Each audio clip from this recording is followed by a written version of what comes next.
जय हिंद दोस्तों, आपका स्वागत है हमारे YouTube चैनल पर। आज हम आपके लिए मैथ के 3 क्वेश्चन लाए हैं जो हमें सोल्व करने हैं और इनमें से 2 क्वेश्चन मैं सोल्व करूंगा और एक आपको करना है, ठीक है। और कमेंट करके उसका आंसर देना है। और यहाँ पर जो फर्स्ट क्वेश्चन है और सेकंड है, ये दोनों एक ही तरीके के हैं और ये तीसरा थोड़ा सा अलग है, ठीक है। इसे तुम्हें खुद से करना है ये वाला।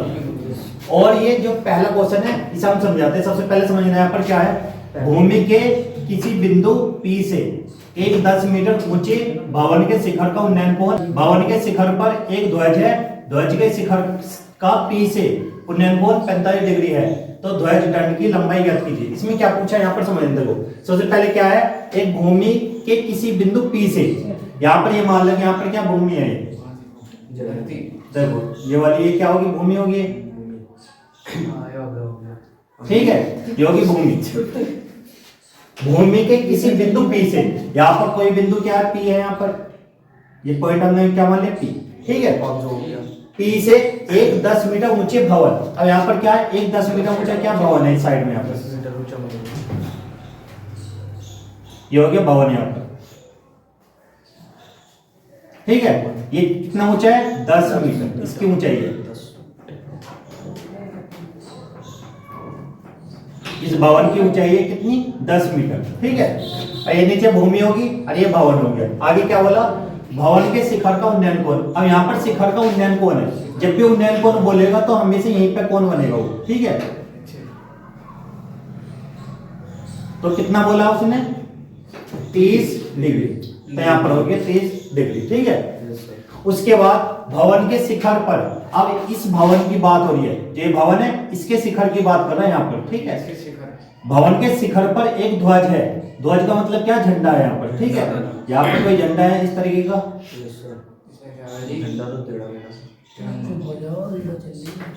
ठीक है। यहाँ पर एक झंडा मान सकते तुम,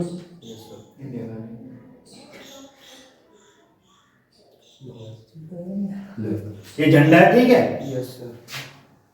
ध्वज के शिखर का P से, आप जो ध्वज का शिखर है, ध्वज का शिखर ये है ये, ठीक है। इसका क्या बोला, P से, P ये रहा यहाँ पर, P से उन्नयन कोण कितना है, 45 डिग्री। तो यहाँ पर ये वाली लाइन मिलानी पड़ेगी हमें यहाँ पर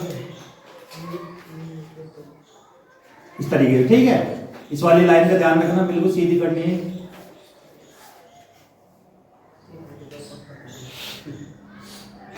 ये वाली लाइन, ठीक है। अब इसका कितना है उन्नयन कोण, 45 डिग्री, तो ये हो गया 45 डिग्री। तो ध्वज दंड की लंबाई ज्ञात करनी। ध्वज दंड कौन सा है, ये झंडा, इस झंडे की हमें लंबाई ज्ञात करनी, इसे मान लो h, ये हमें ज्ञात करना है, ठीक है।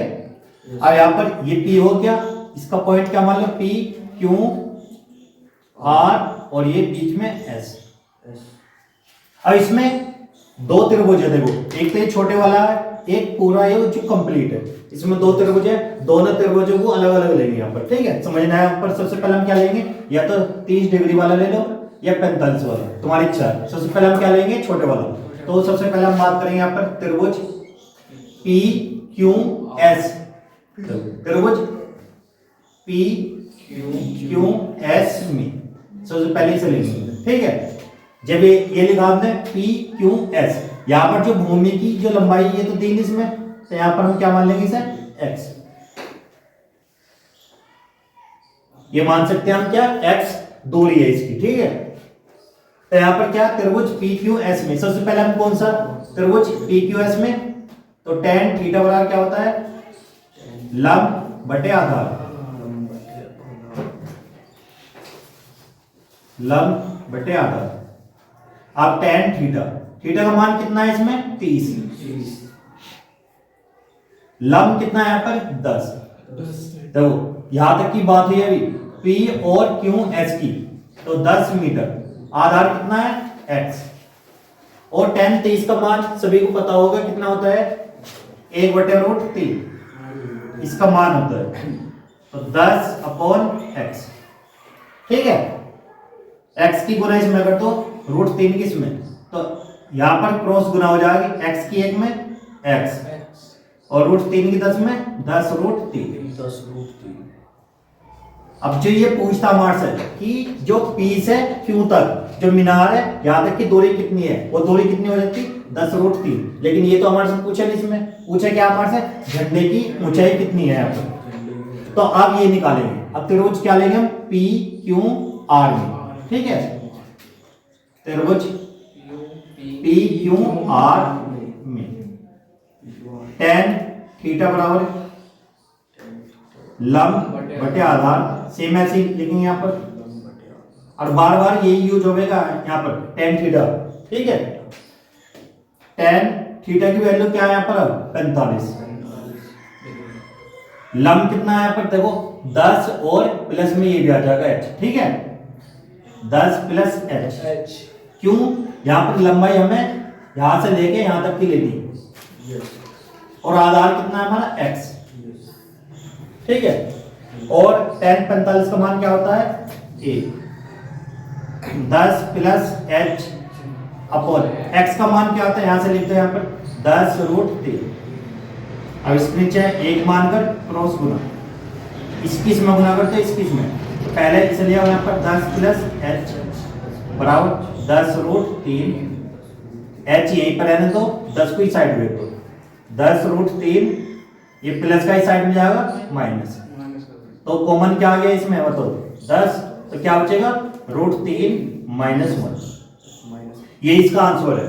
तो हमारे से क्या पूछी, इसकी हाइट, हाइट कितनी आ गई यहाँ पर, जो झंडे की ऊंचाई आई है या ध्वज दंड की लंबाई, यहाँ पर लिख सकते हो ध्वज दंड की लंबाई, लंबाई h यहाँ पर कितना आया है 10√3 -1, और वो भी किस में मीटर, मीटर में ही है, ठीक है। यहाँ पर जो वैल्यू दी थी हमें कितनी थी यहाँ पर 10 मीटर ये थी, ठीक है। इसी वजह से यहाँ पर क्या लिखेंगे हम मीटर, तो यही हमारा आंसर है, ठीक है। जो ध्वज दंड की लंबाई है वो कितनी है 10 और ब्रैकेट में √3 -1, ठीक है। और सभी बच्चे स्क्रीनशॉट ले सकते हो। देखो अगला क्वेश्चन है यहाँ पर, सेकंड क्वेश्चन है, एक मीनार के ऊपर एक झंडा लगा है, मीनार के आधार से 10 मीटर की दूरी पर एक मीनार तथा झंडे के शिखर के उन्नयन कोण क्रम से 45 डिग्री और 60 डिग्री हैं, झंडे की लंबाई ज्ञात कीजिए, ठीक है। यहाँ पर क्या ज्ञात करना है, यहाँ पर झंडे की लंबाई, सेम ऐसे ही क्वेश्चन ये भी, तो यहाँ पर सेकंड क्वेश्चन करते हैं। यहाँ पर समझने देखो, सबसे पहले क्या करेंगे, इसमें डायग्राम बनाएंगे। यहाँ पर क्या है, एक मीनार की बात हुई है, ये क्या है, एक मीनार होगी यहाँ पर, मीनार, ये क्या मीनार है, ठीक है। एक मीनार के ऊपर एक झंडा लगा है, यहाँ पर क्या है, एक झंडा लगा है यहाँ पर, इसके ऊपर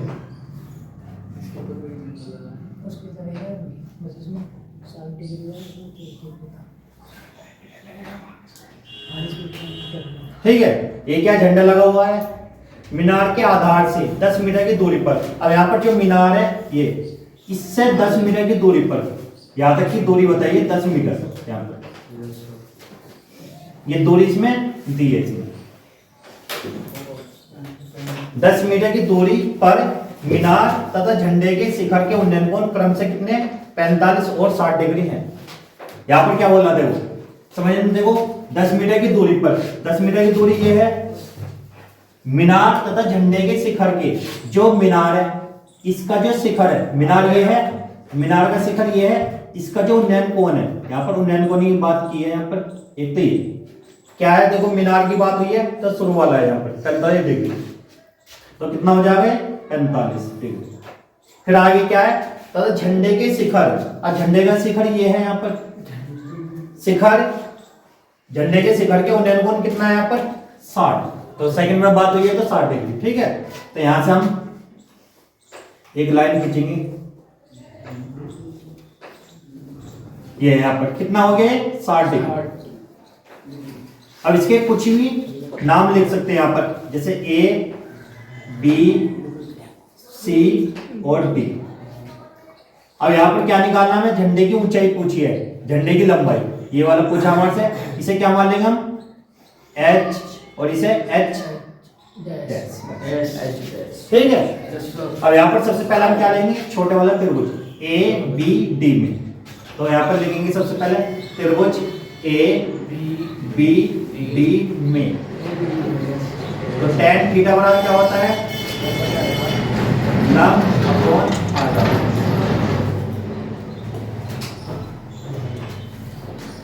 tan थीटा का मान कितना है 45,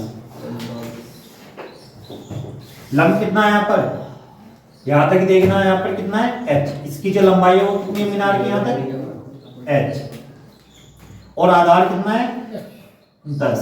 tan 45 का मान कितना होता है 1, h अपॉन 10, इसके नीचे 1 मानेंगे, क्रॉस गुना h की 1 में गुना, h बराबर कितना आ गया 10 मीटर।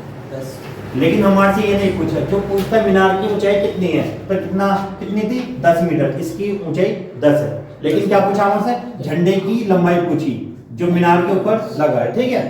तो क्या करेंगे यहाँ पर आप, क्या पूरा त्रिभुज लेंगे कंप्लीट, ए बी सी, त्रिभुज ए बी सी में tan थीटा बराबर लंब बटे आधार। tan थीटा का मान कितना है यहाँ पर 60 डिग्री, लंब कितना है देखो h प्लस h डैश, यही तो है, और आधार कितना है 10।